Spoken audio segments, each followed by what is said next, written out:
ಎಲ್ಲರಿಗೂ ನಮಸ್ಕಾರ. ಕಾದಂಬರಿ ಜೋಕಾಲಿ ಸಂಚಿಕೆ 5 ಮುಂದುವರೆದ ಭಾಗ.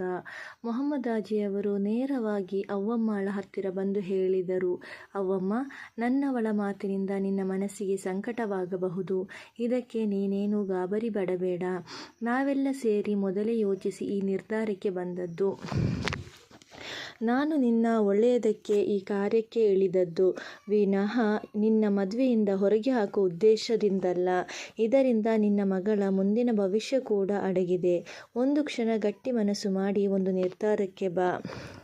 ಹಾಜರಣ್ಣ, ಆಗಲ್ಲ. ಮದುವೆ ಎಂದಾಕ್ಷಣ ಮೈಯೆಲ್ಲ ಜುಮ್ಮೆನಿಸುತ್ತದೆ. ನನ್ನ ಹಣೆಯಲ್ಲಿ ಅಲ್ಲಾಹು ಏನೆಲ್ಲ ಗೀಚಿದ್ದಾನ, ಅವನ ಇಚ್ಛೆಯಂತೆ ಅದು ನಡೆಯಲೇಬೇಕು.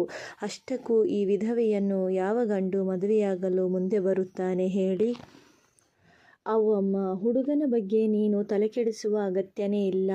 ನನಗೆ ಒಬ್ಬ ಸಾಧಾರಣ ವರ್ಷದಿಂದ ಚಿರಪರಿಚಿತನಾದ ಗೆಳೆಯನಿದ್ದಾನೆ. ಅವನ ಹೆಸರು ಹನೀಫ್ ಅಂತ. ಆಟೋ ಚಾಲಕ. ನನ್ನ ಆಪ್ತ ಸ್ನೇಹಿತ ಕೂಡ.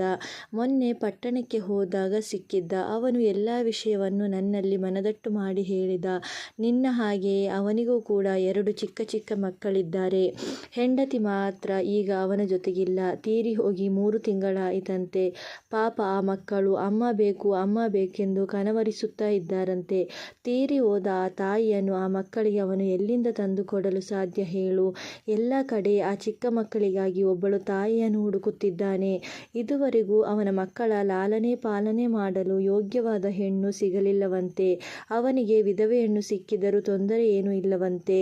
ನೀನು ಅವನ ಜೊತೆ ಮದುವೆಯಾದರೆ ಏನೂ ಅರಿಯದ ಎಳೆ ಮಕ್ಕಳಿಗೂ ಒಬ್ಬಳು ತಾಯಿ ಸಿಕ್ಕಿದಂತಾಗುತ್ತದೆ. ನಾಳೆಯ ಭವಿಷ್ಯಕ್ಕಾಗಿ ನಿನ್ನ ಮಗಳಿಗೂ ಕೂಡ ತಂದೆ ಇಲ್ಲ ಎಂದು ಕೊರಗು ದೂರವಾಗುತ್ತದೆ. ಎಲ್ಲದಕ್ಕೂ ಮಿಗಿಲಾಗಿ ಮುಂದೆ ನಿನ್ನ ಜೀವನವು ಸುಖಮಯವಾಗಿರುತ್ತದೆ. ಮೊಹಮ್ಮದಾಜಿಯ ಮಾತು ಕೇಳಿ ಅವ್ವಮ್ಮ ಒಂದು ಕ್ಷಣ ಅದೇನೋ ಯೋಚನೆಯಲ್ಲಿ ಮಗ್ನಳಾಗಿದ್ದಳು. ಅವಳ ಎದೆ ಬಡಿತ ಇನ್ನೂ ಹೆಚ್ಚಾಗತೊಡಗಿತು. ಅವನಿಗೆ 2 ಪುಟ್ಟ ಮಕ್ಕಳಿದ್ದಾರೆ. ಆ ಮಕ್ಕಳು ಅಮ್ಮನನ್ನು ಕನವರಿಸುತ್ತಿದ್ದಾರೆ ಎಂದಾಗ ಅವ್ವಮ್ಮಳ ಕರುಳು ಚುರ್ರೆನಿಸಿತು. ಅಷ್ಟರಲ್ಲೇ ಮೊಹಮ್ಮದಾಜಿ, ಅವ್ವಮ್ಮ, ಏನು ಯೋಚಿಸುತ್ತಿದ್ದೀಯಾ?